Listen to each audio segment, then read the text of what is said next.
ఈ మనిషి చిరంజీవిలా డ్యాన్స్ చేయడు, బాలకృష్ణలా డైలాగులు చెప్పడు, మహేష్ బాబులాగా యాక్టింగ్ చేయడు, ఎన్టీఆర్లా ఎమోషన్ పండించడు, రామ్ చరణ్లా గ్రేస్ మూమెంట్స్ ఉండవు, అల్లు అర్జున్లా ఎరగబడి డ్యాన్స్ లేడు, ప్రభాస్ లాగా ఫైట్స్ చేయడు.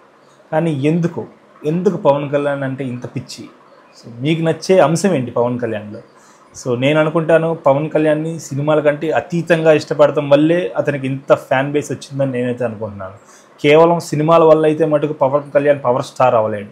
కానీ ఏదో సంథింగ్ ఏదో అతీతంగా పవన్ కళ్యాణ్ ఆకర్షించడం వల్లే దానికి ఇంత స్థాయి. మేబీ ఇది ఎక్కడో 100 కోట్లలో ఒకళ్ళు జన్మిస్తారని మనకు అంటుంటే కారణ సంభూతులు అంటే మనం ఏదో అనుకుంటాం.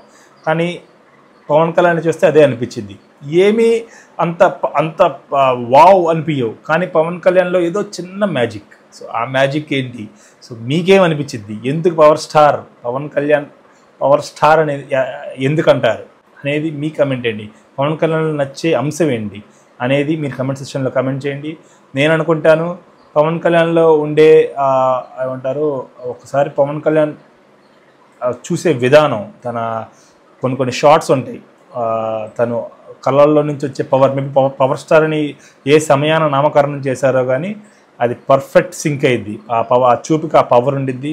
అండ్ అలానే పవన్ కళ్యాణ్ స్మైల్, ఎంతటి కోపంలో ఉన్నా ఒక్కసారి ఆ స్మైల్ చూస్తే ఒక్కసారిగా మనకి హాయ్ అనిపించింది. దీనికి నిదర్శనమే ఓషి. అందులో అది జపనీస్లో నడుస్తుంది, కానీ మనకైతే లిటరల్గా ఏమీ అర్థం కాలేదు నాకైతే.